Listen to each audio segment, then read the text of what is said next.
What does that sound, you ask?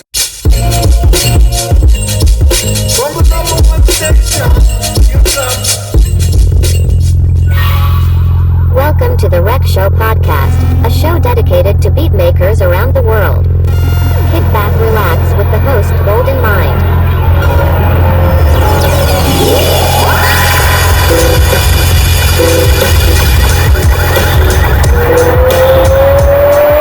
Ladies and gentlemen,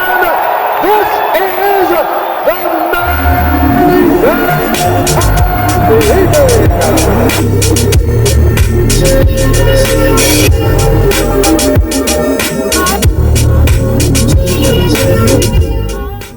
So that's what you hope to leave behind. Yeah. When it is time. But not even to leave it behind. I want you to know it now. Just like you talk about school, I'm tired, it's rough, it's tough. Hang in there. The bottom line is, this too shall pass. Nothing stays the same. This too shall pass. Nothing stays the same.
Fire to the soul. Check. Never knew his friend. Lit the fire to the soul. Who never knew. Check. And we back. Lit the fire to the soul. Couple little difficulties with some shit. Lit the fire to the soul. Who never knew his friend. Don't even trip. Lit the The fire wild to the is soul. like beat tape or whatever, but we keep you shit rocky, you feel me? It's about time. What can you? I mean, hey, I'm trying to give everybody there too. Didn't have much weight, muscle and stuff. He started lifting weights and all that kind of stuff so he could build up his muscles, but didn't. Even as a child, I kind of gravitated to weapons almost as if something inside me told me, well, become proficient in at least protecting your person, Weldon. All right, check. 1, 2. Peace and love, everybody. What's going on? I go by the name of David Goldenmine Hicks, and this is episode number 69 of the Rec Show podcast, man. I hope everybody's counting their blessings and not their problems, man. I hope everybody's having a good or had a good work week, and is having an amazing weekend, man. Last week, we had the guy, Tom Bay. He's from Houston, but currently residing in Austin, man. So I need y'all to go ahead and check that out. Episode number 68. But this week, man, we going from Texas to Virginia. All right, we going and meeting up with a Psychward Records. I want to say like creator or you might be an affiliate. But he's also he's a producer. You know what I mean? He's a like artist. He's a skater. Like you can't box this guy in, man. So, yo, man, when I first discovered his music a few years ago, man, I was like, yo, this guy's on another planet. So I was like, yo, let me just ask him if he wants to be on the show. He graciously said yes. So that's where we going today, man. I want y'all to give it up for the one and only DøoFus, man. DøoFus, what's going on, my guy? Peace, man. Not much, man. I'm just waking up, you know. Just getting my day started. My dog in here staring at me because he won't go outside. I literally woke up like 12 minutes late. So yeah, we here, man. Let me insure. It's all love, man. Yo, thank you for doing the show, man. Before we even kick any of the questions off, man, I just have to ask this. First of all, give the people who may not know you, for the B-heads, and the internet that might not know you, go ahead, introduce yourself, what your name means, how your name was created, and also like any collectives or labels that you might be a part of. Okay. My name is Doof. My real name's Justice, but my mom gave me both my rap name and my music name. I don't know.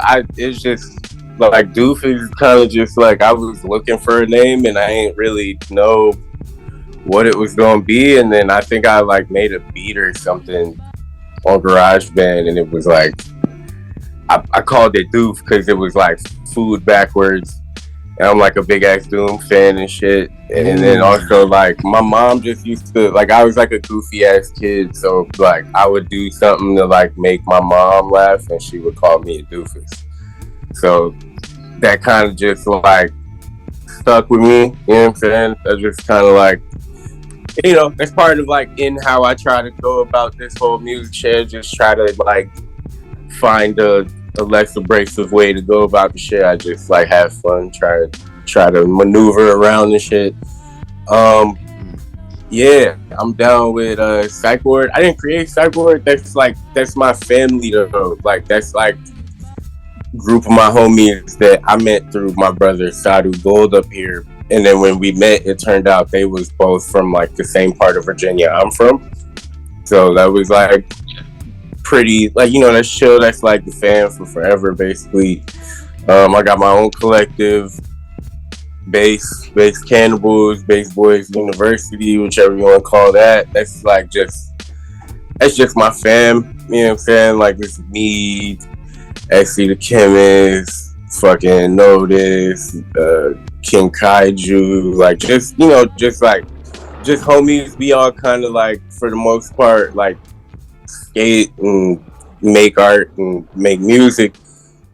We don't have like no like collective project or nothing out, but that's just like my personal like fam away from fam type shit. And then man, I mean for the most part, as far as like associations go, I usually be around by myself. So it's a real team of me vibe over here. Team of me, man. I got you, yo. Like how long you been making beats, man?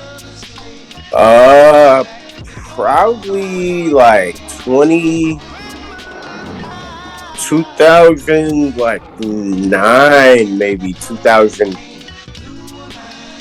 I want to say like 2009. I heard myself skating, and then fucking like I had like this 2009 I heard myself skating, and I had like a little before that like we had this like social studies teacher who like if you my age or whatever, like it's likely you had a school where they had a selection of like, now they got iPads and shit, but back then we had the shitty MacBooks and shit.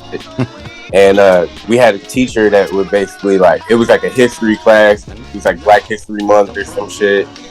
And basically she showed us how to use GarageBand so that we could make alternate versions of these like Black Renaissance poems. And just through that, I kind of picked up on the GarageBand. And it was like, then like when I was like I think it was like a group project or something, and the niggas that was in my group was like making some like weird shit. Like they was trying to make some like weird borderline like fucking Kid Cudi, Childish Gambino type shit, and I just was not trying to. Like I kind of, I guess, knew then, like, yo, this is not the type of shit I want to make if I'm gonna make a song. Right. So I went home and like started working on my own GarageBand and like made like used some of the little samples on the fucking GarageBand and made my own little beat. And I emailed it to my teacher.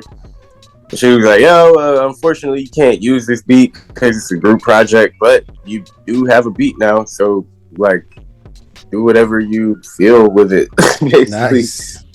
And then that was, like, really kind of what got me rapping, basically. It was like, I made a beat. And it was like, damn, I got a beat. Well, shit, I guess I got to fucking rap over it. And, yeah, that was like 2009, 2010 for sure. And then, like, I don't know, from then on, it was just like me making shit, like, just to have fun. And then the more I was listening to shit and getting into the hip hop, it was like the beats got harder to compete with, especially when you're using GarageBand loops. So I just started jacking beats, like, just. I'll listen to classic shit like Lord Finesse beats or whatever the fuck. I'm like, oh shit, I like that. And I go on YouTube and type in like the name of the song, instrumental, and then that was really how like the rap kind of kicked up. Like I took a little break. I took a break from beats from like maybe 2011, 2010 maybe, all the way to like 2018, 2019 maybe. So yeah, it was a little stretch between where I wasn't really making beats like that. Wow. So like in that time off, like I'm pretty sure you were like just trying to figure out what you wanted to do and life and stuff like that. What got you back into making beats and music and rapping? Shit, I'm buying my first 404. Well, actually, that was not the first 404 I bought. The first one I bought got stolen. But buying my 404 was really what got me into like.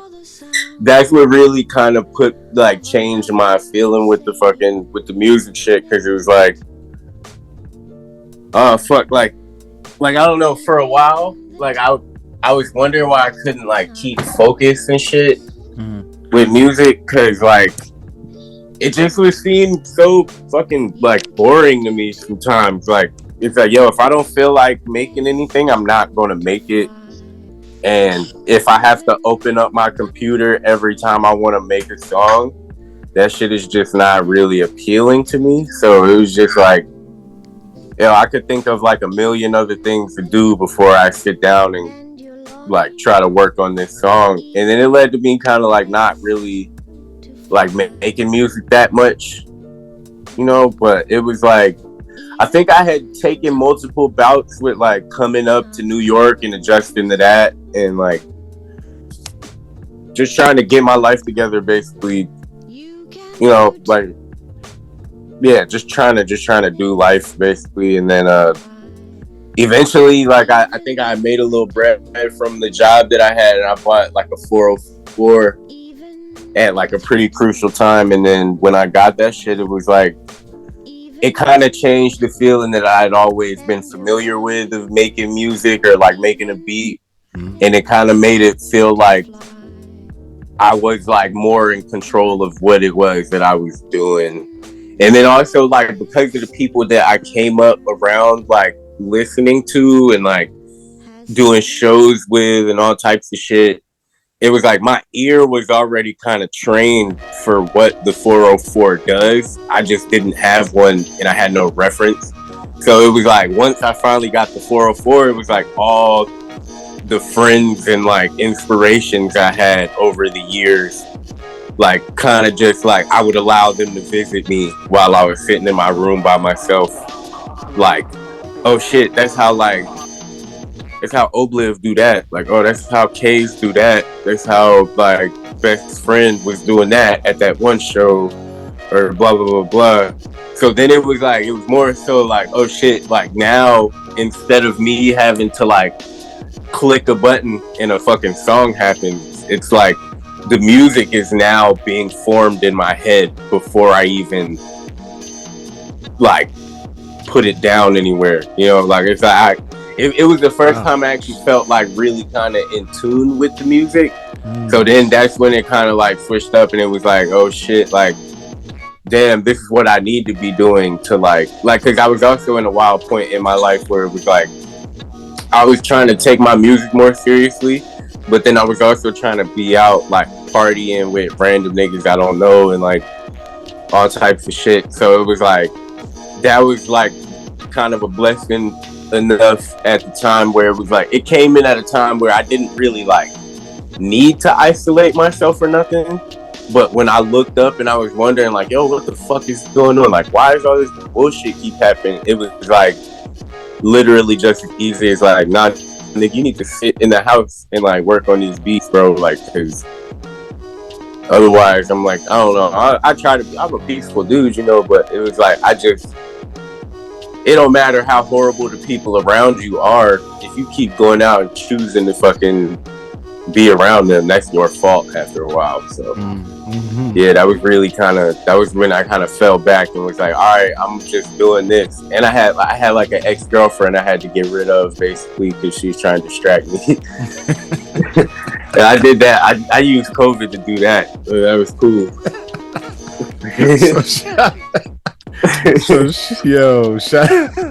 Shout out to COVID, yo. Yeah, shout out to COVID. COVID really helped me break that damn curse. Fucking COVID and a good amount of fucking alcohol. Yo, so you going through that transition, that like kind of like awakening, like because you saw the cycle happening. And then you were like, yo, man, I don't want to deal with this all the time. And then you made the decision to just go ahead and focus more on your craft, on the beats and the rapping and stuff like that. Like, how do you think that impacted your life since you made it, since you've made that decision? Honestly, that's probably the best decision I could have made at the time. Because I mean, honestly, it was better that I sat down and did it then, because like maybe less than a year after I decided that I was going to do that was when like the whole world got shut down. So luckily by the time COVID hit, I was already like grandfathered into being like, yo, I'm going to just wake up and make beats. So it was like by the time COVID happened, it was like, oh shit, you telling me I got all this time to do it as I please? Like, all right, bet.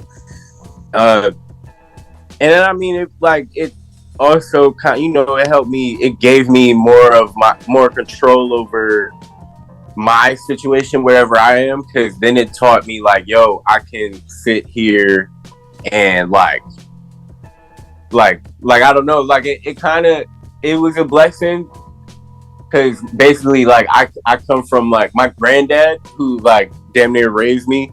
He fucking he was a big like make money on your own square kind of guy. Entrepreneur. So like the whole time growing up, he would have like the mills and like all types of shit that cut metals and different screws for other machines and shit like that.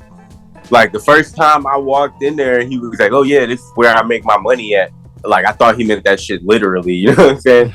So that kind of like brought me back to like square one in a good way, where it was like, okay, I've known this like my whole life, so now it's like me turning it into my own version of the machine or the workshop that my granddad had basically. And then that led to me being able to actually like make money and like feed myself and shit in a time where won't nobody able to really make money, and a lot of niggas won't getting like unemployment, and so it was just like that was probably the best thing I could have fucking done. Because by the time COVID hit, it felt like it was like fucking snow days forever, bro. Like we was in the crib, straight video games. Like, yo, Because before COVID, I started working I was working so much and I was drinking so much that I literally did not have time to do the shit that I really like doing and all the shit that I had been spending my money on. Like, you go to work so you could like get these beat machines, you get these records, you get all these books, you get all these DVDs, the fucking PlayStation 2 is in the room, like whatever the fuck. But then it's like you look up, it's like, damn, I don't have time to use none of this shit. Like, I literally go to work, go to the bar, come back, and I play video games for like 15 minutes until I pass out, or like I'll try to make a beat for like 10 minutes before I get mad and pass out. You know what I'm saying? So it just put me on a better path, basically, which is, it's probably saved my life a little bit too. Like I didn't notice how drunk I was fucking getting all the time. Like I was just like be it like right before that point of like blackout drunk, like every time I went out. So yeah, it's a good thing. Yeah, man. I'm glad that, well, for you, I'm glad that, that awakening happened, that and then COVID happened to even reinforce it even more.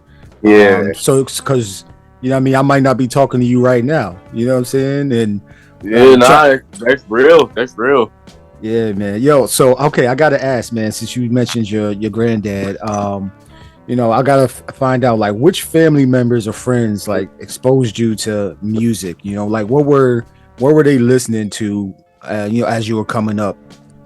Oh man, yo, that's always like a crazy fucking like thing, right? Because it's like I always try to trace it back, and like I have a weird kind of like level of like ability to fly under the radar in my family.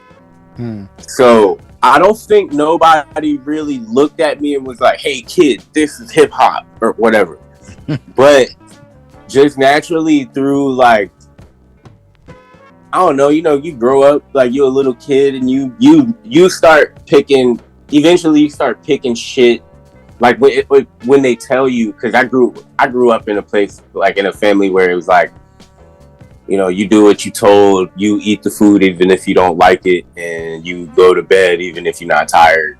Type shit. I know about that. So it was more so like when I finally started being able to like think about the shit that I actually liked, that was just what caught my ear. So like I'm in New York now, but like this New York rap shit is not what I grew up with. Mm-hmm. I grew up more so like fucking 3 6 Mafia and fucking like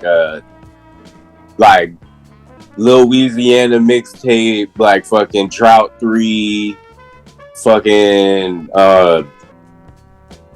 what else, man? I love the Rich Boy album. That's like one of my favorite albums ever. I used to run that shit into the ground as a kid. But like I had a cousin, like I basically especially while I was skating, like I don't know, man, it was like all right, so one, it would be the video games, right? Because I would play a bunch of video games and not want to go outside. So if I would play games like fucking Midnight Club, Dub Edition, and they got like high tech beats up there, or I'm playing like Need for Speed, Most Wanted, and they got Boot Camp Click up there, or I'm playing fucking like Tony Hawk's Underground, and they got like Madlib and Lord Quasimodo up there. You know what I'm saying? Like all my music shit, it was like I don't think anybody around me really even had the means or the experience to like know what I like, because I didn't even know what I liked. I just knew when I heard it. So I don't think nobody had really the experience to know what I like. But I think by the time it started happening, I had one cousin who really kind of like looked at me doing it and like helped usher me in. And he's up here now with well, he's not with me, but he's up here. I see him like regularly. My cousin Marcus goes by like Gorilla Stomp, Bones, whatever. He runs like a video game shop over in the LES. But fucking he was the first like family member that I ever knew of, like, because when we were kids, he had dropped like an album with his homies from Richmond, because he was in Richmond, Virginia for a while, and he had dropped this album with his friends. And my mom used to leave me alone with like a CD player, some headphones, and like a wild stack of CDs. So then that was also around the same time that like I'm listening to like mixed CDs with my favorite like 2 Diggable Planet songs on them, like Bob Marley CDs, Take 6 CDs, like fucking Cheb Mami, fucking all types of random stuff. And then after a while, like he was really the guy that kind of put me on. It was like, yo, I know that you making cool stuff right now and people gonna want to ride along, but he was like, just remember that not everybody should be able to get into the dojo type shit. So that's a bar right there, yo. Wow. Hold on, wait a minute. Yeah, he was just like, yo, he was just like, make sure you know that not everybody should be able to get into the dojo, because he was like, you got something that you doing that's not what everybody else is doing. And when niggas see that, they gonna try to sneak into the dojo and they gonna steal your sauce. You know what I'm saying? They gonna take your shit. They gonna bleed. You gonna bleed, and they gonna fucking paint themselves with it. So fucking just fucking, you know, he was like, yeah, just think about what it is that you're doing and trust in that shit, and just kind of like, you know, like bet on yourself basically. And that was basically something I put, like, basically I took all the energy that I had towards skating into the music shit. Like that even goes in like how I punch in and shit. Like I don't punch in and shit. Like I just don't punch in for anything ever. Like it seems like not part of it. But yeah, and then outside of that, like it's mad layers to it, because it's like my cousin is really the one that if I ever had like a person in my family that was like, yo, like do this, or like he gave me the 8-track mixer that I use today and shit. Like and then, you know, as you grow up, you start putting all the things that you learn from everybody together. Naturally, like I started you know, digging and doing all that shit. But recently, like one thing I didn't really like, when I went home recently, I got to sitting with my granddad a lot, and he was telling me how like passionate he was about being a DJ when he was younger, which I had an idea, but I didn't like. I knew he was the reason that I listened to all like the smooth jazz and the soul music and all this shit. Like every time I listen to that shit, I feel like him. So I knew he liked the music, but I didn't know how deep, like how much of a library of like fucking knowledge he is when it comes to this like digging in the crate shit. So like when I was back home actually this past year, like, you know how you think like you're so fucking original. Like I think I'm like, oh yeah, I got all these crates. Like my granddad don't got no idea. Like fucking, and then it came time I started moving and shit. So I started like packing up crates of records and taking them over to my granddad and letting him go through them, and he would mark which ones he wanted me to like fucking mix out, or ones he wanted to hear. But then outside of that, even ones he didn't want to hear, he knew almost a little bit of something about every record that he touched.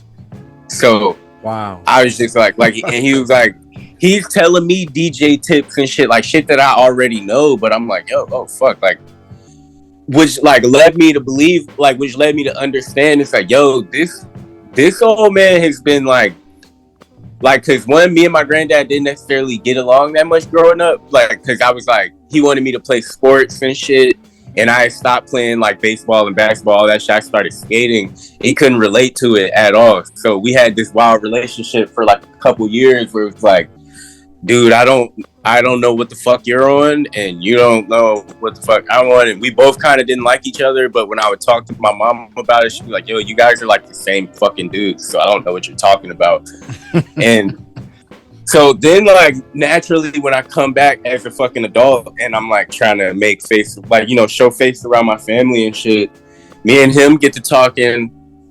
And I think the thing that really clicked was when I brought, like, the first time I brought a record with my shit on it. Like, it wasn't like I brought him any old record, because we had traded records and shit for years. But then when I brought him a record and just like handed it to him, and he looked at the cover and was like, oh shit, what is this? I was like, oh, that's me.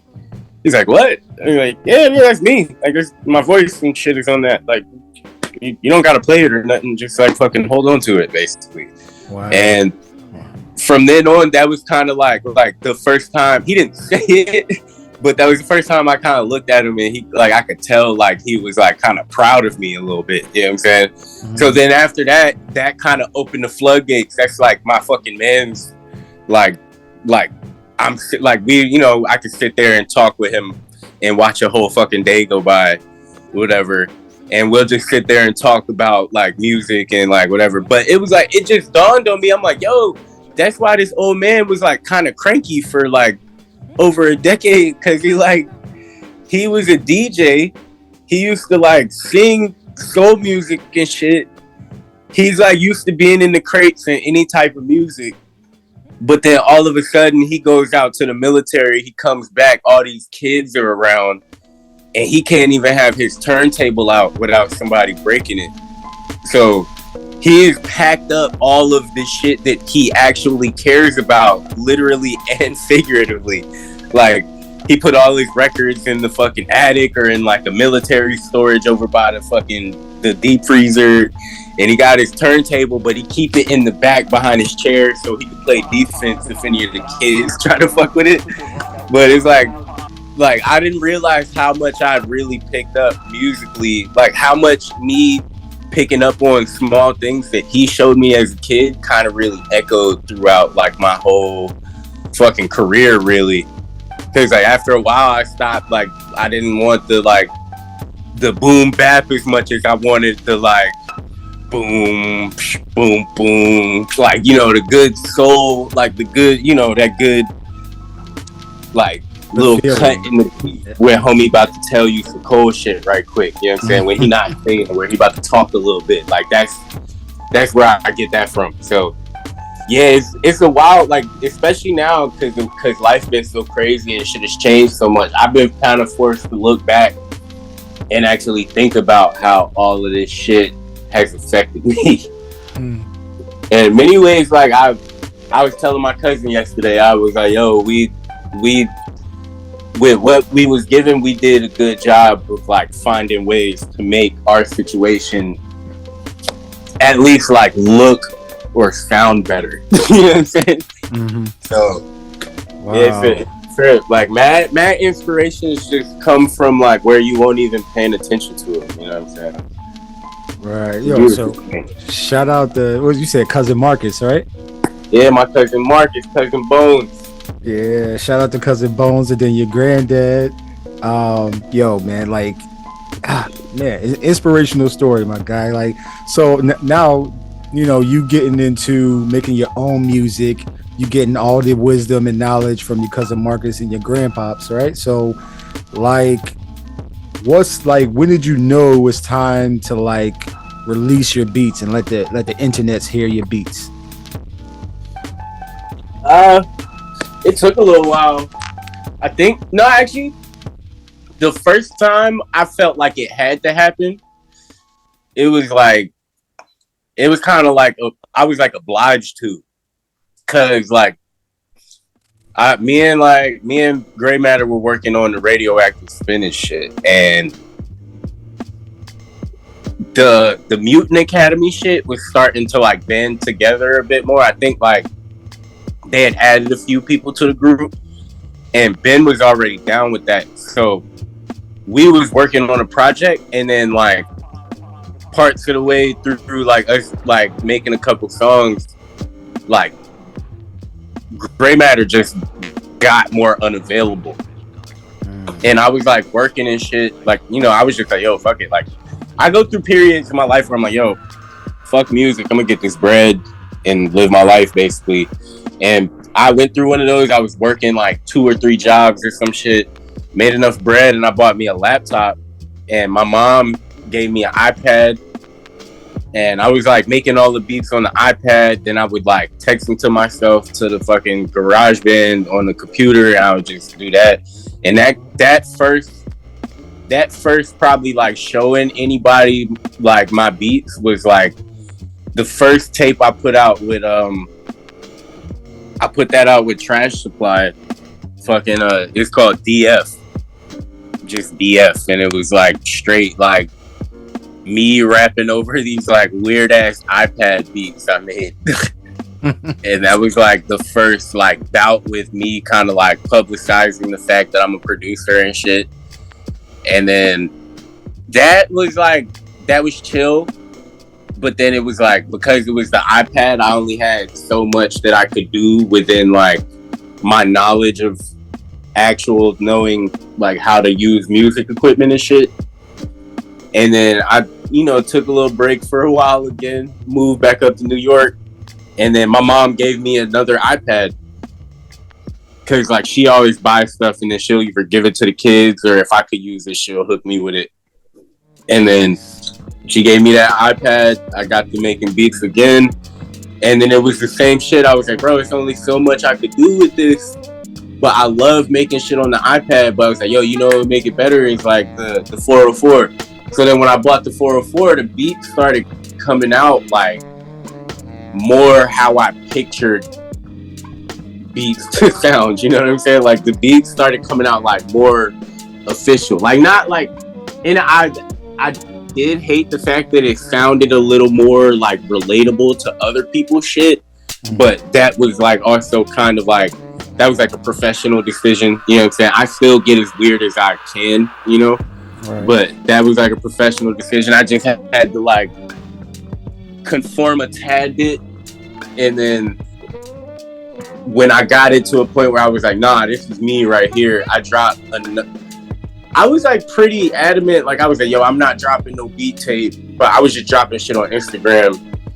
And then I had enough shit saved up, I was like, man, fuck it. And I put together a tape called Hands Tied. That was like the first like, yo, this is me, a producer. Like, I don't feel like rapping, but so much. Yeah, that was like a cool feeling, because like, yo, I could put out a thing and it's like just a bunch of music, and then like it could be 1 or 2 fucking rap songs in there, and then that's it. Like, fuck it.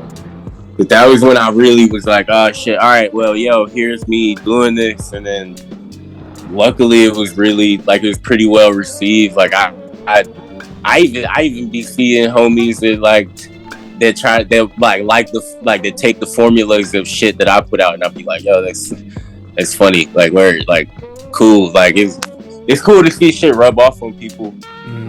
But I don't really pay attention to it, especially at first, because, you know, it might be a self-esteem thing more so than like, yo, I don't be like, blah, blah, blah. I'd be like, yo, I just wouldn't even think of too many people to be like, yo, here's that one thing Doof did, let's do that. And they'd be like, all right, cool. So you inspired them then. Yeah, they say nice. They say if you have other people like trying to do what you do, that's basically like the best form of flattery, if you're able to inspire other people to do it how you did it.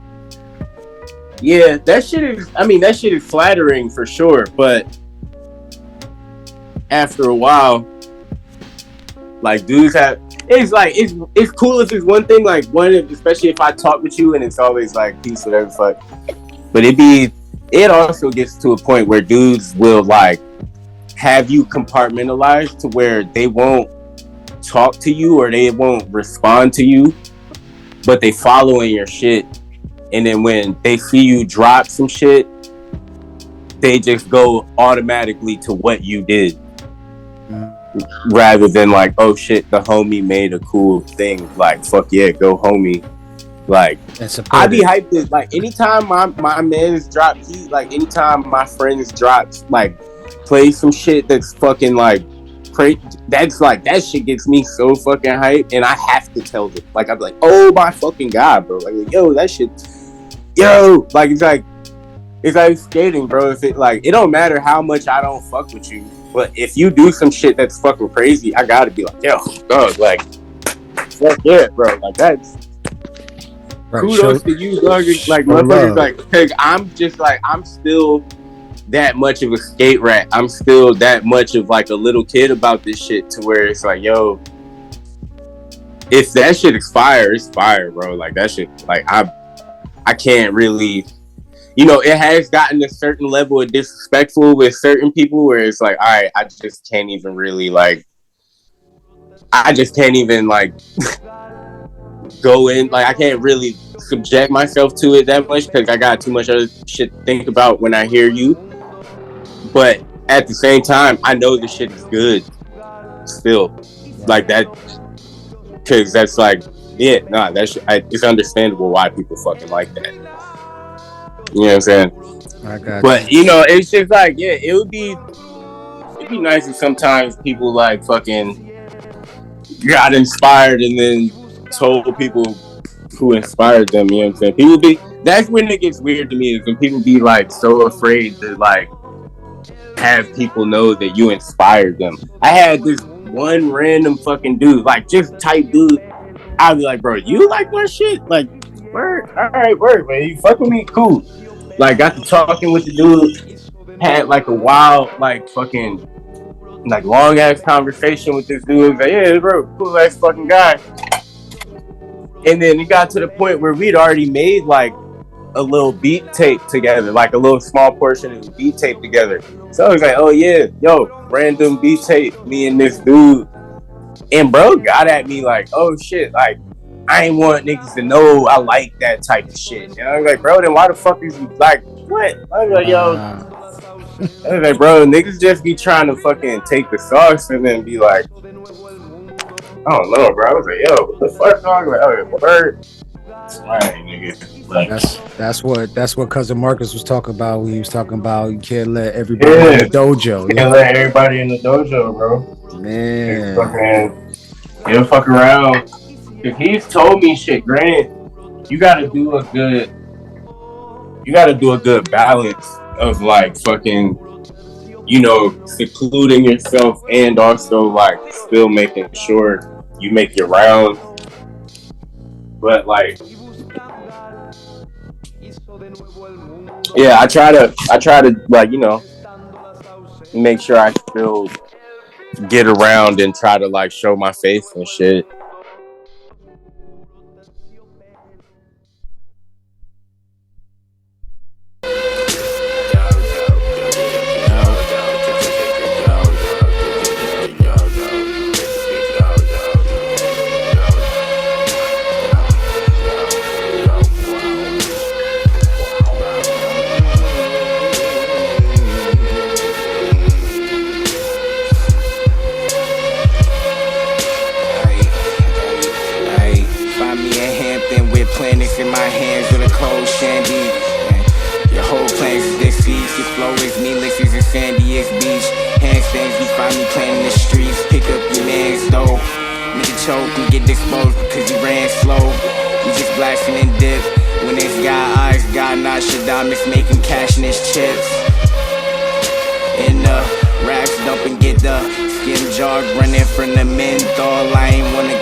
only call me cause I'm hard to figure out with the sex. She said the God, the one that y'all know wine test. I just called from blow runches to my chest, yes. Said blow runches. Dude, I'm speaking that shit.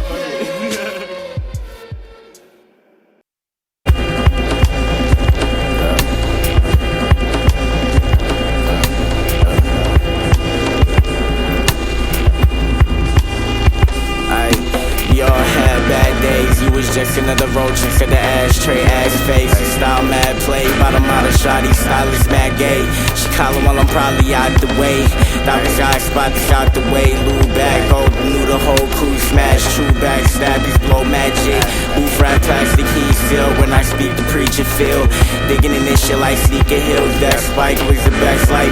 Hold the rag mic to my next life.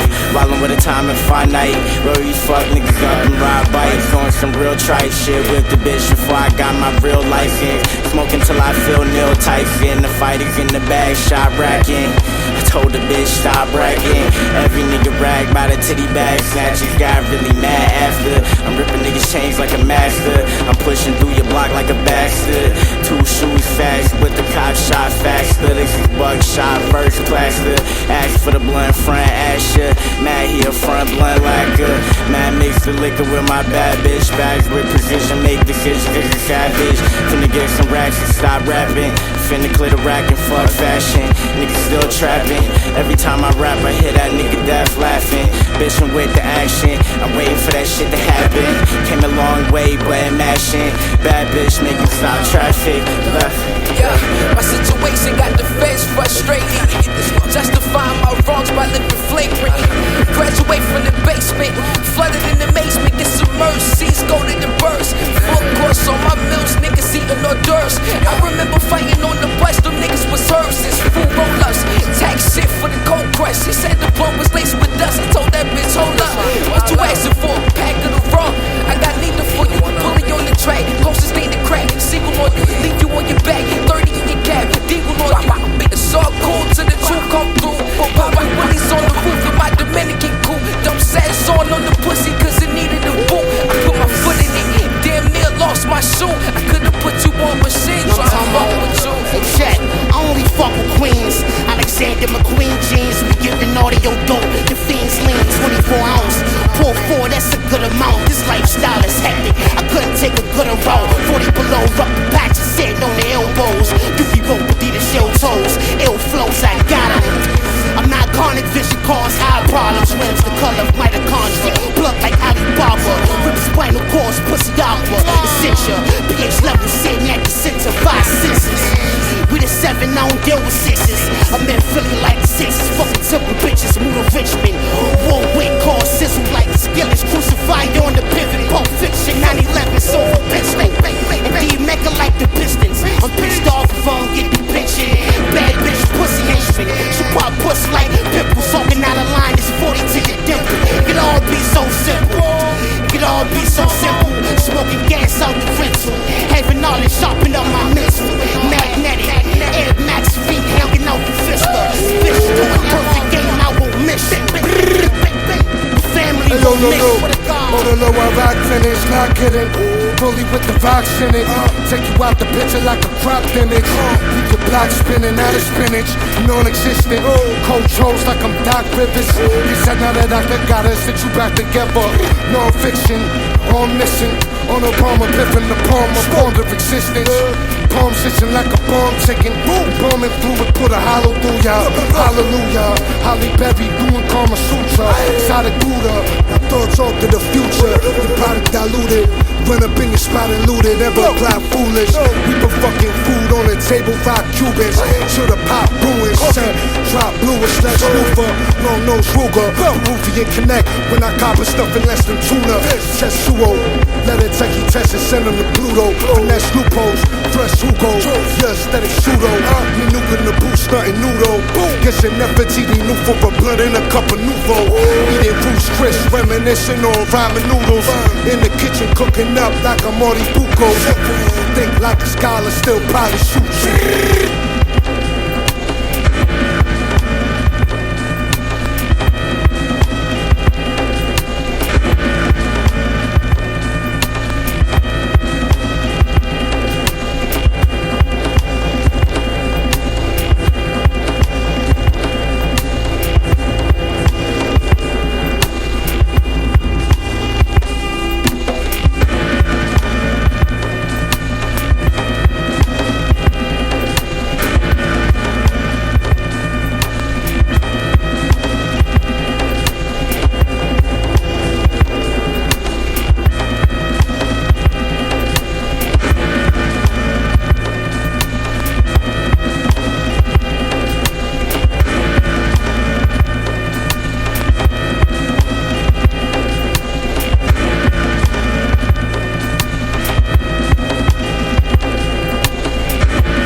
live this shit. This ain't something we just talk about to the kids. This is a life that we live and a life that we've been through and a life that we go through. This is everyday life being recorded. And so this ain't like we just trying to act something out, even though we know this is entertainment. This is all television for you, radio programming, they program you and all that shit. But at the same time, this is our life right here. This is our livelihood also. We live this shit. We just want to let y'all know the truth of it. Instead of keep giving all the illusions that these other niggas put inside your head. You know what I'm saying? Some brothers fuck around and be writing all that bullshit. They write themselves out of this existence, man. They write themselves right out of reality. Like, yo, the way I see it, man, is like, yo, if every person you fucking just met is like a potential, like, new fucking avenue your fucking life is about to go down for a matter of however many years you choose to associate with this person. Right. You only got, like time is literally the only fucking human currency, bro. So it's like, the more of that you waste with people that are not going towards where you trying to go, whether it be like fucking kind-hearted or fucking, like really disrespectful, that shit just distracts from what it is you trying to do.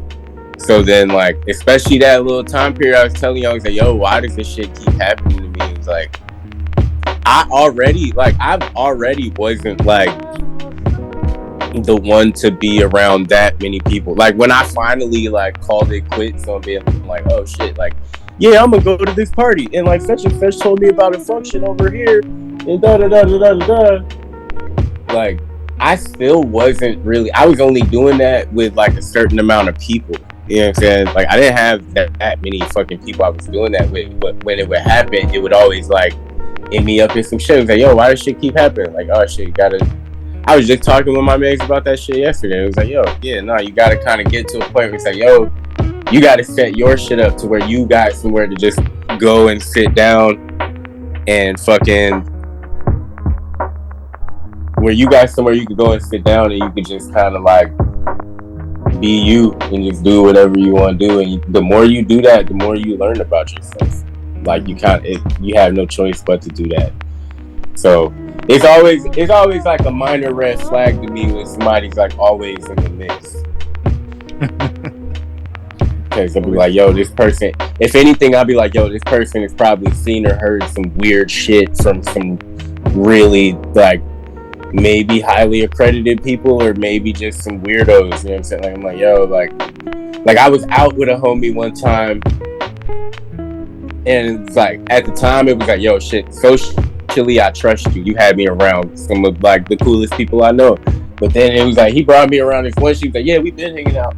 I saw what he had been subjecting himself to. I looked at him. I was like, bro, like, I was like, yo, how have you been doing this, dog? I was like, yo, it's just like, you gotta know your limits with this whole life. Like, I don't know.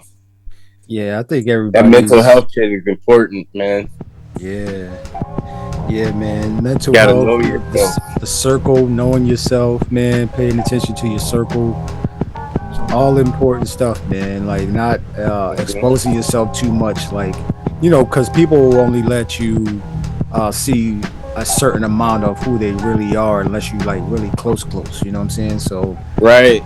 It'll take a while, because you'll think you're really cool with somebody, and then you like look up one day and like, yo, what the fuck, dog? Like, I've definitely had that shit happen to me before, multiple times. So that's just what love do, man. When you got love in your heart, man, it just makes you do dumb shit sometimes. Like, you kind of, just because it's like, yo, like, oh yeah, I got love for this person, so I'm gonna go out and do this thing that I normally would never fucking do. Like, that shit gets you fucking up a routine and shit. And like, yeah, man. But I mean, that's what's, man, I guess that's good with the bad thing. Yeah. Right, yo. So, I gotta ask you, and if you're able to, can you name like one song or one beat that as like your greatest beat of all time? Like it's one beat, one or two beats that's like just blew your mind when you heard it, and where you were like, "Oh my freaking gosh!"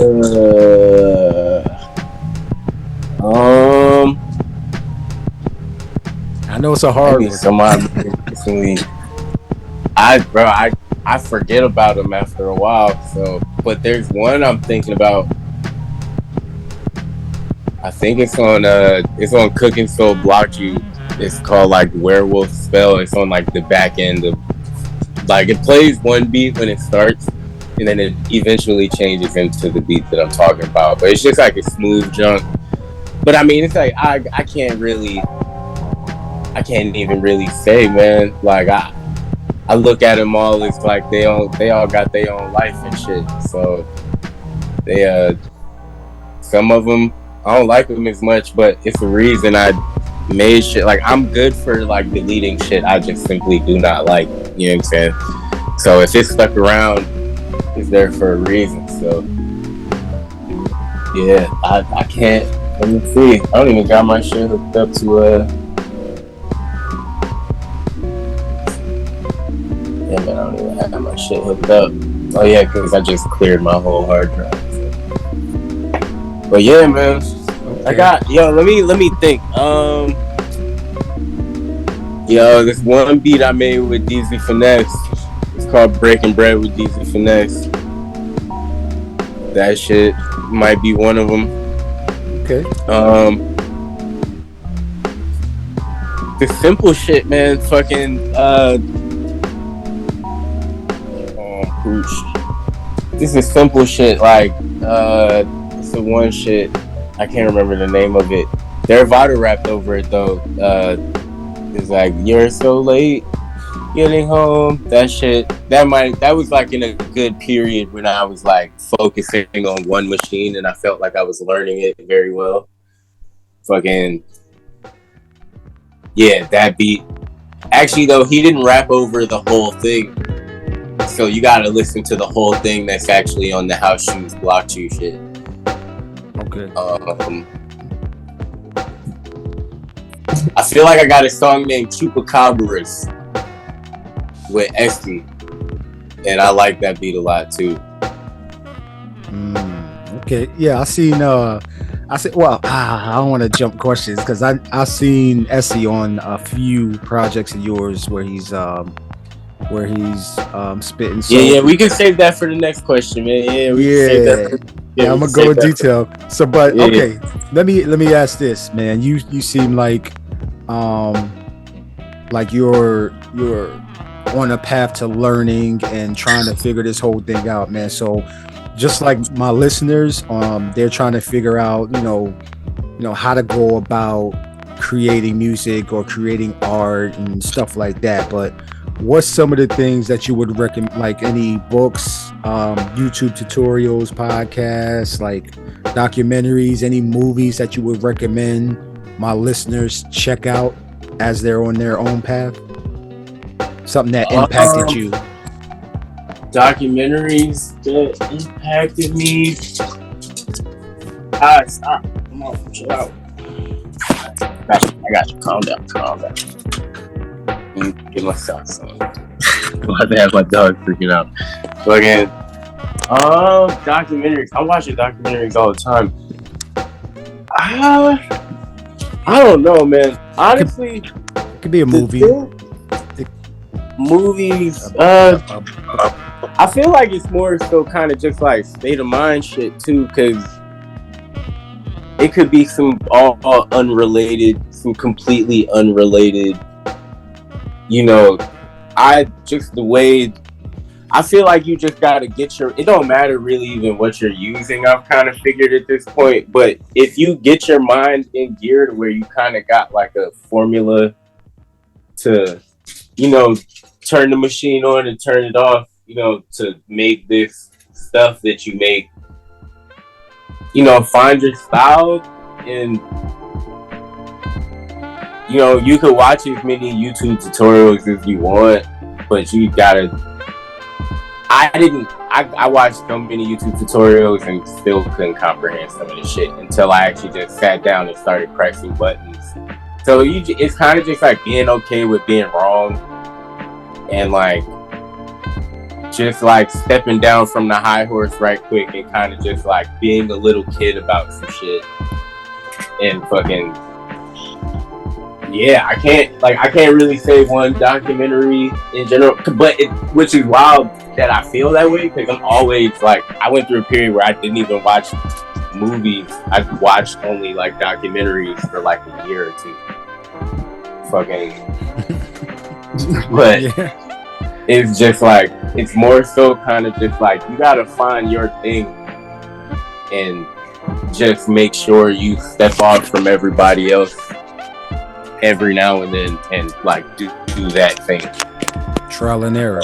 Yeah, put the ego aside. Yeah, just like jump up, stub your toe like 5 times, and then get it on the 6th time. You know what I'm saying? Like, that's really it. Like, I feel like that's what people forget is part of all this shit. People be like afraid that something's gonna be bad, or like they cancel the shit out before they even fucking get to it. And it's like, bro, you haven't even gotten to the bridge yet.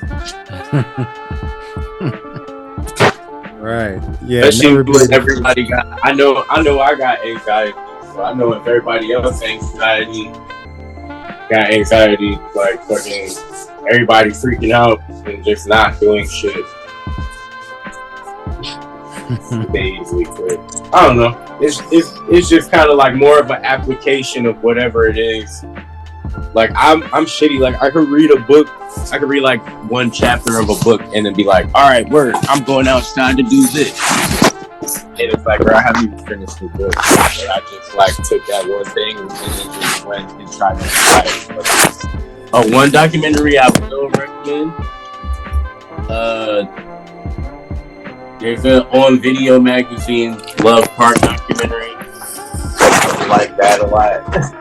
And there's one. Oh yeah, another one. Second one I'll recommend. It's called The Girl from Ipanema. It's like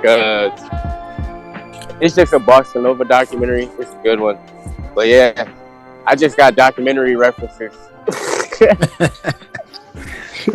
Yeah. So, from your social media, like you could be seen using like, you know, the SP404, I think you got a 505 in there, some other analog gear in there as well. Yeah. That's packed away right now, the 555. I got a 5000 too. That's packed away too. Okay, so yeah. Why do you use? I mean, I know you already said it. As far as you wanted to just be connected, you and the music, and how you wanted it to sound. Does each piece of that, like the 555, the 5000, the 404, does each piece have their own place when you're creating your music? Yeah, and I think it also kind of depends, like just what physical space I have. Cause like I don't know, some of the like the 555 and the 5000 are just like bigger. You know what I'm saying? Granted, I have gotten recently to where like the 1000 has really been my like go-to like kind of brain. Like I feel like I've kind of successfully put my brain inside of the 1000. So that's been my like real my workhorse lately. 404 is like it's just trusty, you know what I'm saying? I feel like I sat down and went crazy with that thing enough times to where like, yeah, it's just recently it's been like 404, 1000.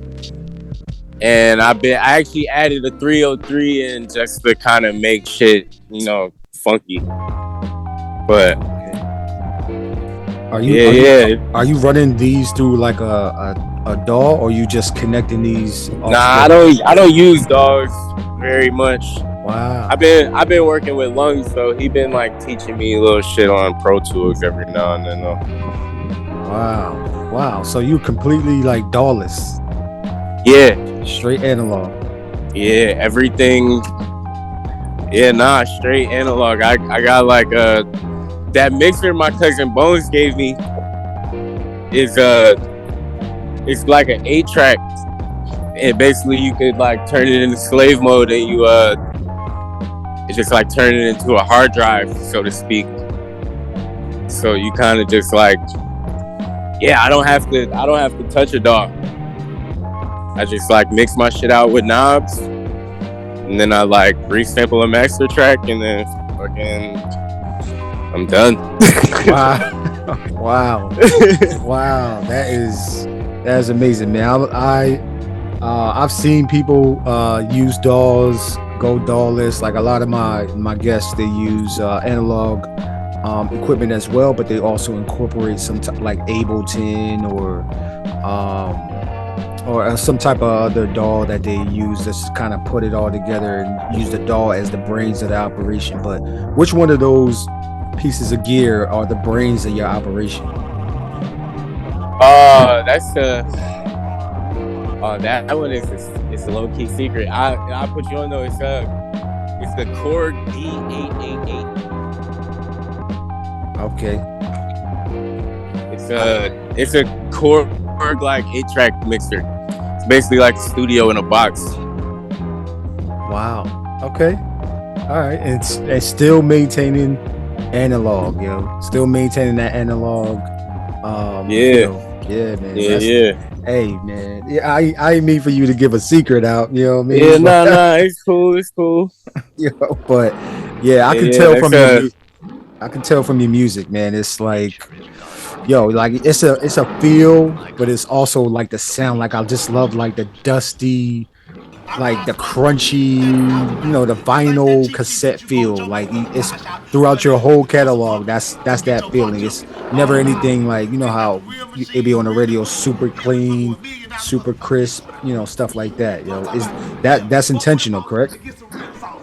Yeah, I mean, it's like that's just how it's that's how it all sounds. One is like all those machines, when you just like Rector set them up to each other like that, they have like their own natural like crisp to it, you know what I'm saying? So, you know, if you find your formula, you'll have it set up to where like when the shit is all plugged in, even if you just play the record, it don't sound like how the record normally would sound, you know what I'm saying? So you just like, you create your formula, you have your steps in which you're going to manipulate whatever you fucking with, you know what I'm saying? But it's like you just got to have this shit around. You got to kind of, oh shit, you got a train going by, my bad. You all right? You good? Yeah.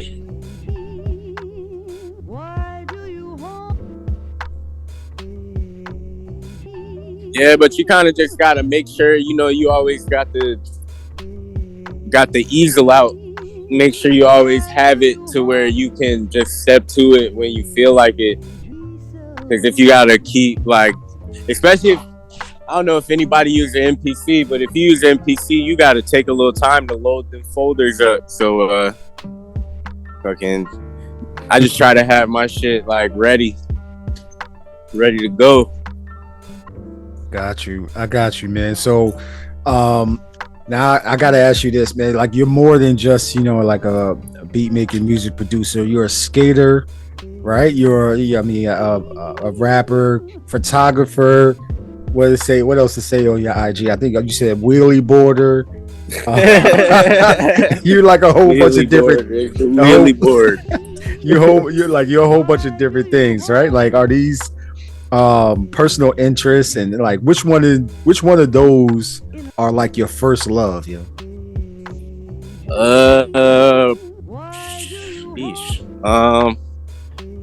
First love probably is like well, my mom got me into photography at like a really, really young age. So like I was like really, really small, fucking around like in front of and behind cameras and shit.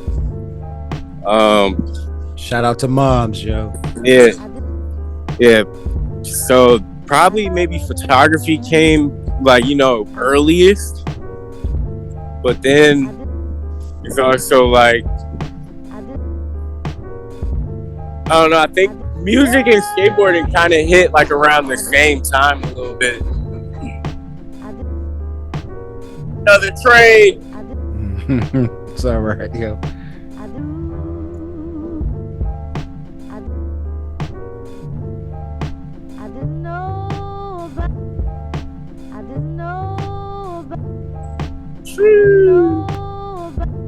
Here. But yeah, music and skating came at the same time, but for sure photography. I was just so small. Got you, yo. I mean, you've been exposed to a lot of different things at a young age. So now I got to go into asking you about your discography, like your musical outputs that you've been putting out there, man. Right now, just on one of your profiles on Bandcamp, you have 49 projects, right? But I wanted to shed light on your 2020 beat tape called the Beat Strangler, which is kind of like broken up into like 2 cassette tapes. Yeah. And then you got the like Cooking Soul Blocked You, which I thought that was like hilarious, yo. And then you got the DøoFus Can't Read. That's a collection of songs produced by you, but it also includes like Essie and Wavy Bagels. And then you got Rackin' Shit, which is entirely produced by Iwani, but featuring like Stanley Ipkiss. Like, can you like how did all of those projects come about, man?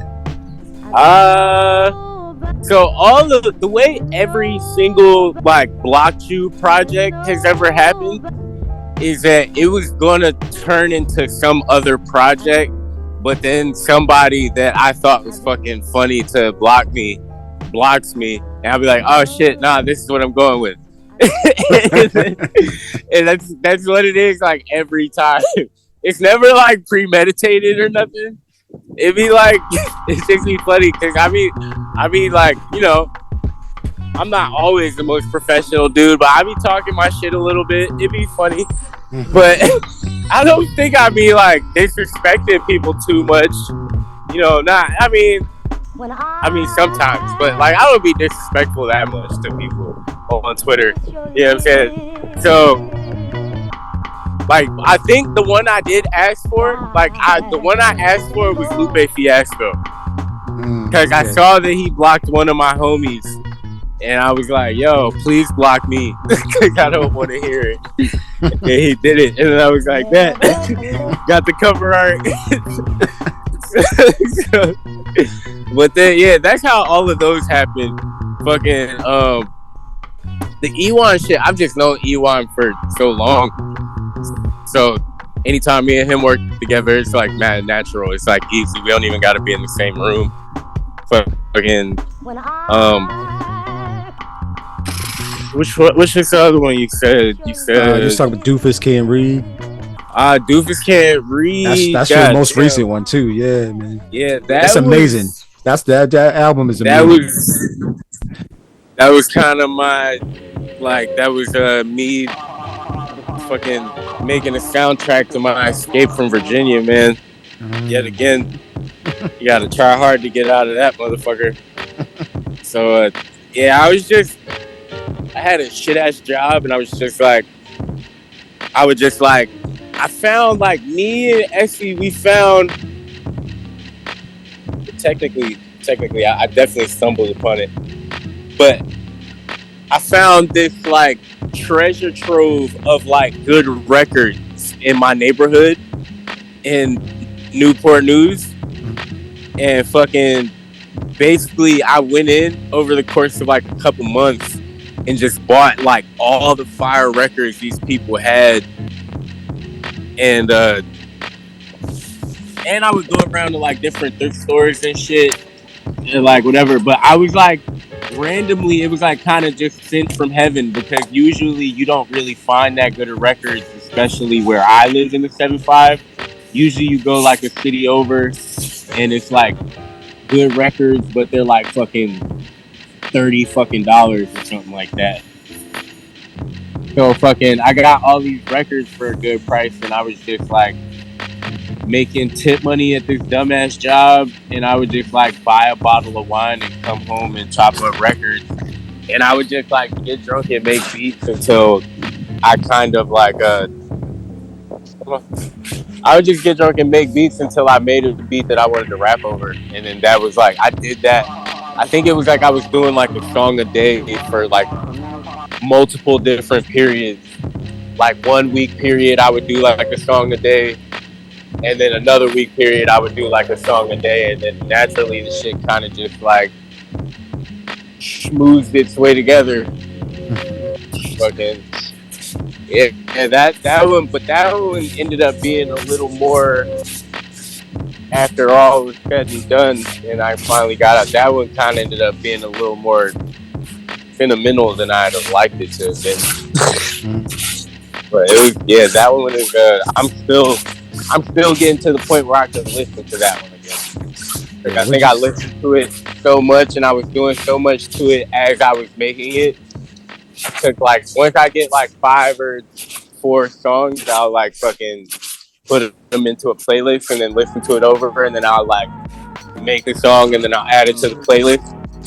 So then after I release it, I'm like, all right, I'm fucking over this. And I just can't really like process it this well. Yeah, you got a line on that album. You said, ironically, I'm smoking for my health. I said, oh wow, yo. Yeah, man. Fucking there's other shit to do that'll fucking other shit to do, man. Yeah, so okay. That's my spirit. All right, that's one profile, right? But the other profile that you have on Bandcamp, can you tell everybody what the name of that profile is? And there's a whole bunch more projects from you on that profile. It's a bunch of younger shit. It's one of them like Bandcamp automatically generated names they used to do for you. I don't know if they still do that shit, but it's like DøoFus Rubo, like DFOOZRUBOE,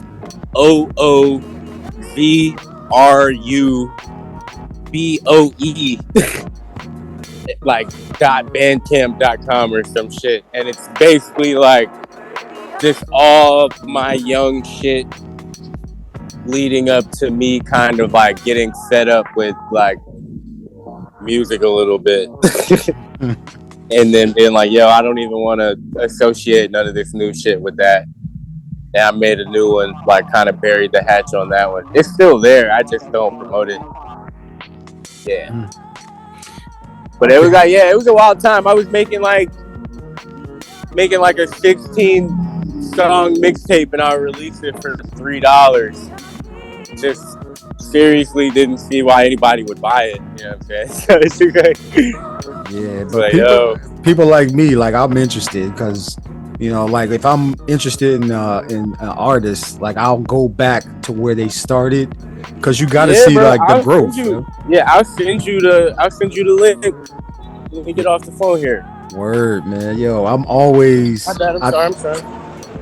I told DiBiase, he was on the show a couple weeks ago too, man. I was like, yo, them beat tapes that you was trying to sell years ago, if you got some in the attic somewhere, like I'll buy them. You know what I'm saying? Like, cause like that's for real. All that shit is money now too. Like, cause especially when dudes is doing it when nobody wanted it. Yeah. That shit is like, especially the Stockholm rap shit is like crazy now. Like, you know what I'm saying? Like that shit, I couldn't even imagine.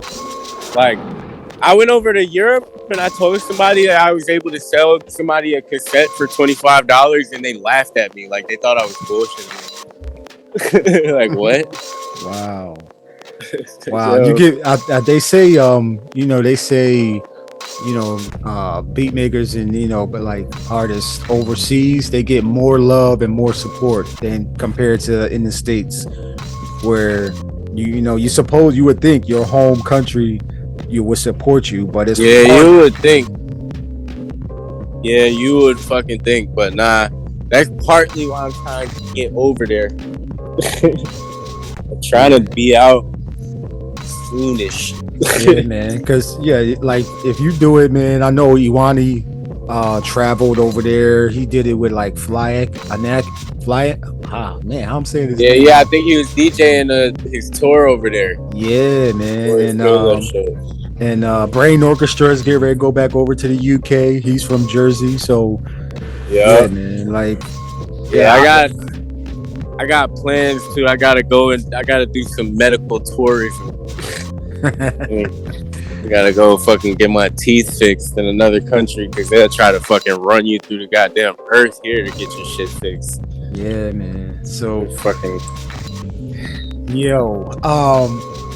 I gotta ask you this question, man. So, given some thought, can you name like your childhood beat maker superheroes? And then part 2 to this question is, can you name your like the people that you like look up to right now, beat maker superheroes?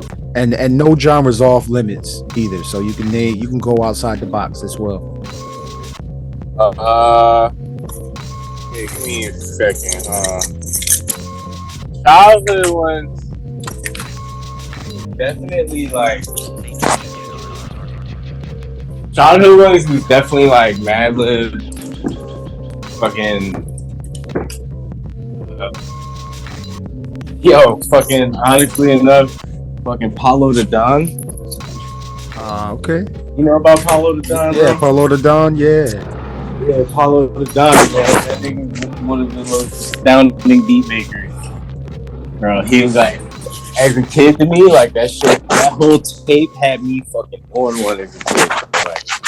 Like people just think that album was like throw some beats on that bitch, but that album was like I got that shit on wax, bro. That shit is like a broad stretch.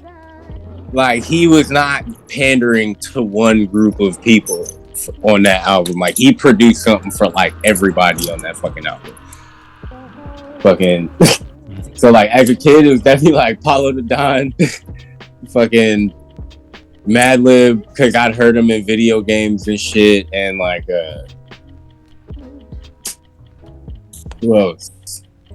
I want to say fucking DJ Paul, just out of pure undoubt. You can't, as much 3 6 Mafia as I listen to, bro, like bro, I was like the smallest kid, bro. If they played 3 6 Mafia on the way from football practice, they always had me in like the worst seat in there. And it was like, bro, it was like, you can't, people don't sit still when fucking DJ Paul plays. So definitely like DJ Paul, fucking Madlib, and like Paulo the Don. Right. Which is a wild assortment of people, but like now it would be like Madlib still, Dilla. I mean, like when I first started, it was definitely like Nujabes, because that was like the first beats that ever really made me want to rap. Mm-hmm. So that was like definitely Nujabes. I mean now, like it's raw. My bro Esse's like, bro, Emcee is making some shit. Like, bro, Esse's just making some of the most ridiculous sounding beats that I've like ever heard. Actually, like people need to get up with him because he's fucking like, bro, that motherfucker. He's one of those people you just leave him do his thing, bro. He just get it done and it come out his way. You know what I'm saying? That's my fucking brother. He's fucking right now. He's like low key one of the main beat makers. When I hear something from him, I'm like, God, fucking like. He plays you shit and it's always like screw face shit. Like it's just like, yo, what the fuck? Like, he's wild. You're like, what's his does he go by like Essie the the Chemist or Essie, just Essie? Essie the Chemist, Essie, whichever. I mean, yo, Essie the Chemist is probably for people that have been familiar with him for a long time. But yeah, I mean, yeah, that's basically the full name. Yeah, but that's Essie, man. That's he's around. He's still back in Virginia, but he's still been chopping shit up, like, you know what I'm saying, working and shit. Me and him got a project coming out over some August Phenom production.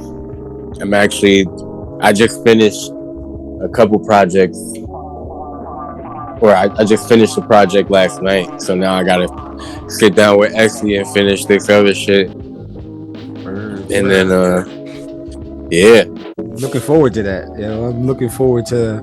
So is that gonna come out before the end of 2022 or just first part of 2023? Hey man, I didn't even think that far ahead. It is the end of the year, right?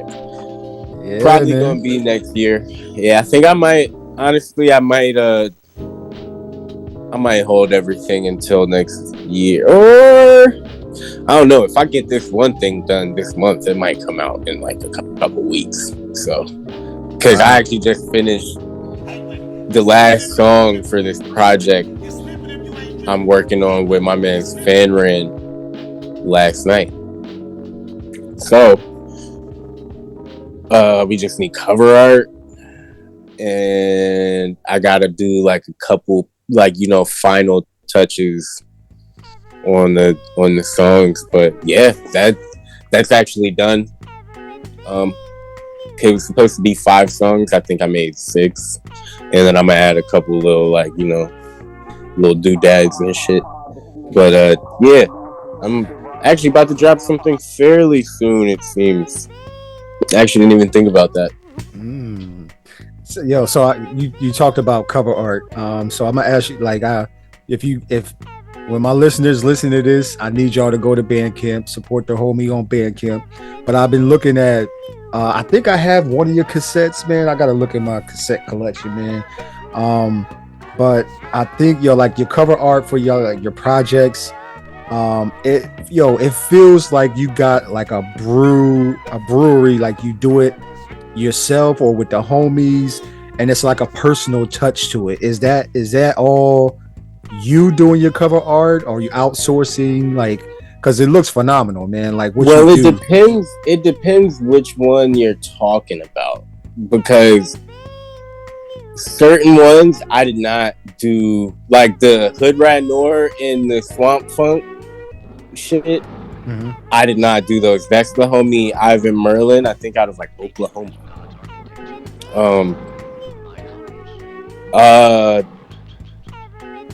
Some of them, like a lot of the beat tapes, I do. If it's a beat tape, I think I did the cover art for it. Rack and shit, I did not do that cover art. That was the homie Luca from Lucas Salvaretti, from around Italy. He used to be on he's like a legendary SoundCloud homie that like disappeared and then like popped. It was random. I was like, oh shit, you're here. I think it was like Shaman Rogers. If you remember SoundCloud days, the dude named Shaman Rogers. That's that dude that did that cover art. So that was mad fucking cool to have him do that. I'm trying to think. The Radioactive Spinach one and the Unkind shit were both done by the homie Chop the Head.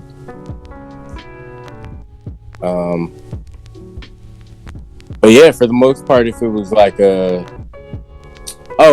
DøoFus Can't Read, that was I just added basically a throw that the homie Luca, the same homie that did the cover art for Rack and shit, he hooked me up with some letters for like, and I put it over a family like a photo. You know what I'm saying? Like family photo shit. Yeah, that was fire, man. Like, yeah, I made a couple different cover arts for that one. Man, like the Hood Rat Noir. If you ever get any more like skateboards, like I want one of them, man. Like I missed out on getting it. I know you sold out, man. Yo, I need that. Yeah, I've skated. And then fucking I got one left. It's on my wall right now. It's the only one I got left. Man. But I want to get more made. I'm actually regrouping with my whole, product and like all that stuff here. Because I just ran out of a bunch of shit, but then I just got a bunch of some other shit. And I'm trying to, if the world doesn't fucking implode in the next year or two, I'm trying to make some rounds with some of this shit, like probably overseas eventually. So I'm about to go through like a mass like regrouping of product, especially like once I get, like I'm about to just get to hustling and do that shit. Yeah. But yeah, I'm working on it. Get some more boards made. If it's not a Hood Rat Noir board, it's gonna be, something, man. It's gonna be something. I got you. So I gotta ask this, man. Like when you're out in New York right now, but I wanted to ask you if you would have still been back in Virginia. What's the beat scene like in Virginia, but then also in New York right now? I can't speak for the entirety of Virginia. Richmond, I think, is always gonna have like, especially because it's like a college town over here. Richmond is always gonna have like a group of kids doing it up over there. Plus, it's like the Gritty City homies are like stationed out there. So like fucking Fanran, who I'm about to drop this next project with, is out there and shit. Richmond is just kind of like a legendary beat city. Always gonna be. Hampton, Newport News, however, I do not know very many people outside of me and my bro Essie doing shit. I mean, in the 7-5 as a whole, we got like Knox Raw is out there still. I think Knox Raw is still in Norfolk. And like that type shit. But the 7-5 is a little bit different from Richmond, and it's also like, it's just a little more like all the neighborhoods in the 7-5 are a little more isolated within each other. And then it's like, I think I honestly might be like a little too old to know exactly what is going on right now too. You know what I'm saying? I got you. Because like, especially when I was back home, I was like, yo, I don't want to be out too much. Like I was more so just trying to be around my family and shit. So, but I mean, there's always something, man. Like there's always like, I mean, if you just talking music in general, you got like Young Crazy, you got fucking it's a homie name, Young Money Yawn. Dude, this he like a Pusha T artist, but he's ill as fuck. Like we got our artists, but I feel like the people that come from like Newport News, Hampton area be like a little more out of the spotlight type shit, just kind of like dudes just they get their shit going and then they just go back and kick it with the fam. It's like kind of inspirational. What about I mean, so are there any like beat makers from Virginia and New York that you would say, hey, y'all need to be on the lookout for these artists? I know Essie's one. Yeah, Essie one. Shit, the homie Jesse Raxton. I mean, most of the people from Virginia you already know about. Like, it's like Virginia get. I mean, New York. I mean, the bro Lungs is making some ill shit. Is that his name? Lungs? Yeah, Lungs. Right, Lone Sword. I gotta look that up. Yeah, Lungs. He raps and shit, but he's a crazy rapper. But he also is making some L shit. Me and him are about to start working on some new shit soon. Actually, after I clear my plate with these projects, and I'm trying to think, man. Yo, my bro Junie out in LA though. He's out LA. He's fucking killing it. He's just wild with the loops and shit, like just raw shit. It's just crazy. The bro DMH, Raw Shit Records, him, he's out in Inland IE, Inland Empire. Fucking Delete Glitch making L shit. Man, I think I heard of Delete Glitch before. That's the younger homie. He's out in Florida. He's a cool kid. He's just a chill dude. Make his shit and do him, you know what I'm saying? I mean, he's not making beats right now, but like rap homies, Bloss 89, you know what I'm saying? The homie Prose making shit. Essie got his own shit. Essie again on a rap tip, like has his shit coming. Like he's got so much shit saved up. I'm like, bro, why have you not? Like, I'm like, bro, what are you doing, man? Like this is. But he's just so particular. He's like, nah. So, but I mean, yeah, man, really the fam.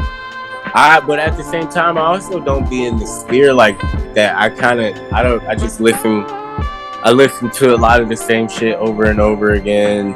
I got all these records and shit. I don't really listen to rap too much. I've been listening to that rock shit. That shit's cool. I've been listening to fucking Lord Finesse, Return of the Funky Man a lot. And A-Ball and MJG, Sitting on Top of the World. Classics. Yeah. It's been my shit lately.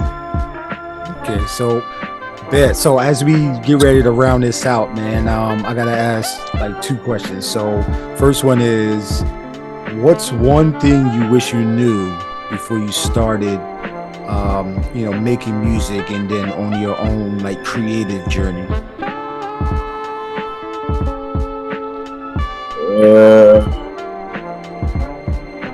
Wish I would have fucking trusted myself more.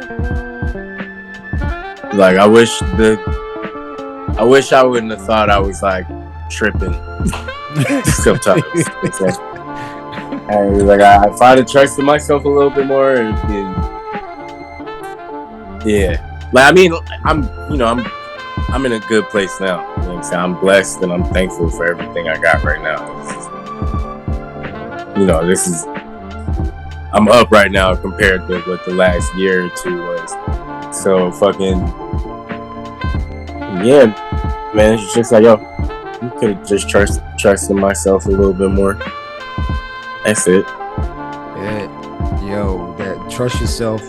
Because I know all of my listeners, man, and the people that are going to listen to this in the future, they would always want to, like, that's one question I always wanted to know, is, the one thing that they wish to do. Some people say business, some people say trusting yourself, some people say just executing, learning, understanding, mentoring. Yeah. It's just like you gotta.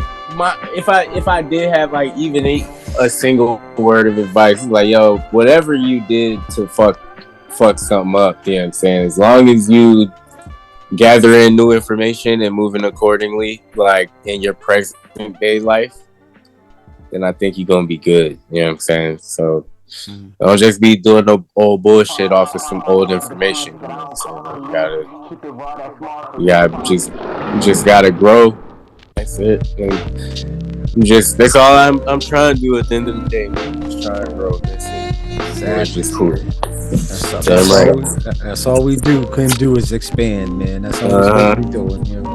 So okay, man, yo, this has been a dope episode number 69 with Doof. Man, I always want to say Doofus. I don't know why. It's just a whole. Hey man, it's fine, bro. Don't even trip. I got you, yo. So okay, last question, man. Like, what should you give us a glimpse already? But what should the internets look out for from Doof in the rest of 2022, 2023?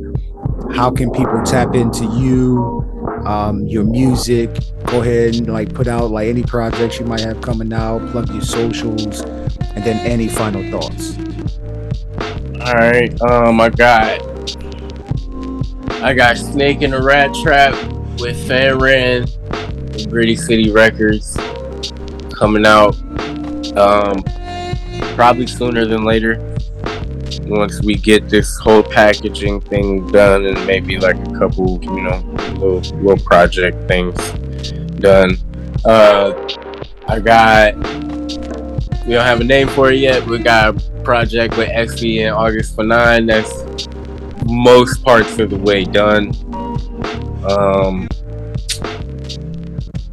I'm working on another self-produced project called DøoFus Hamilton. You know what I'm saying? Nice. Oh, that's on your Twitter too. Yeah. That's the next self-produced junk.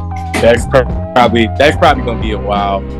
That's not gonna be anytime soon, I don't think. And then we kind of already somewhat getting started on this shit, but me and Lungs are working on a project after I finish with these other things called Scumbags and Dress Shoes. Nice. And then we also supposed to sit down with Sadu and make a junk called Only Built for Goonie Links. So that's gonna be fun. So yeah, I'm just trying to get through these things I was already working on, so I can actually sit down and start having some fun with some new shit, man. That's what I'm trying to do. Bet, man. Yo, so y'all heard it here first, man. Y'all tap into Doof. Go ahead. Like, how can people get in contact with you and tap into your music, man? Plug your Bandcamp as well. Yeah, Bandcamp is Safe DøoFus, SAF DøoFus at safedoofus.bandcamp.com. SoundCloud, Doof the God with 2 D's.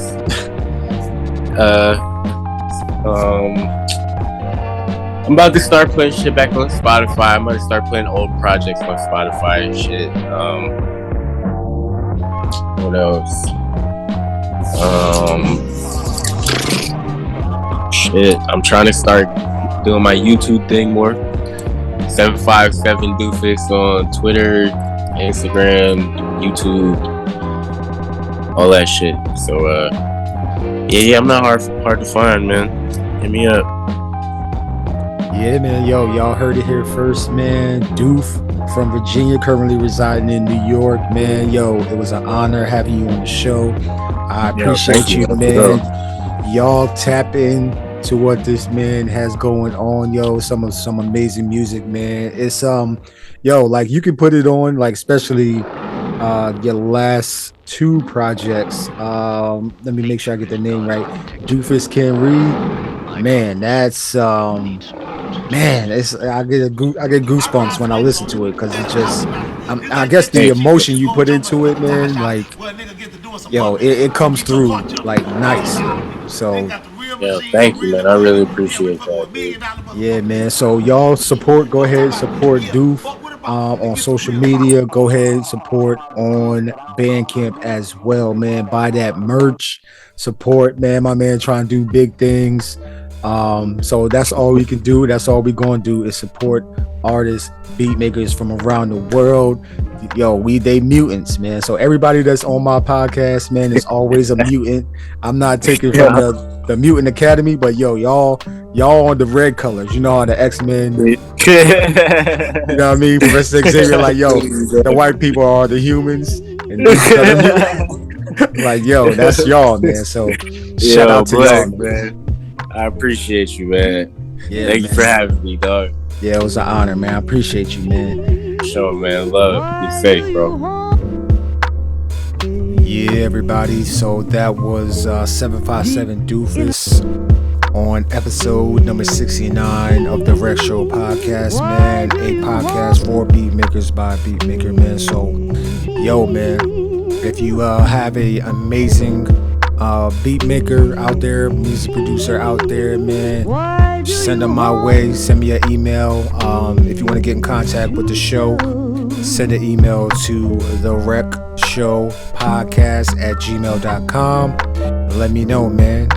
Or hit me up on Twitter and or Instagram, man. And yeah, man, I love to connect with artists, think people doing their thing, and yeah, man, that's what we do here on the show, man. So make sure y'all count your blessings, not your problems. Take care of your chickens, man. And I'm gonna see y'all on a special episode of episode 70, man. 70 episodes, yo. Yeah, man, we're about to do this thing, man. So I appreciate every single one of y'all for tapping in, spending a little bit of time with me, man. And go ahead and share this on your socials. Also, there's a link down below if you want to subscribe to my Bandcamp. Also, if you want to just buy me coffee, there's a link below as well. It says support the show. And yeah, man, we'll be back next week, inshallah, man, on another episode of the Rec Show podcast, man. Peace and love, yo.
Tumble-down sound music, foot drop, fine drum blood story.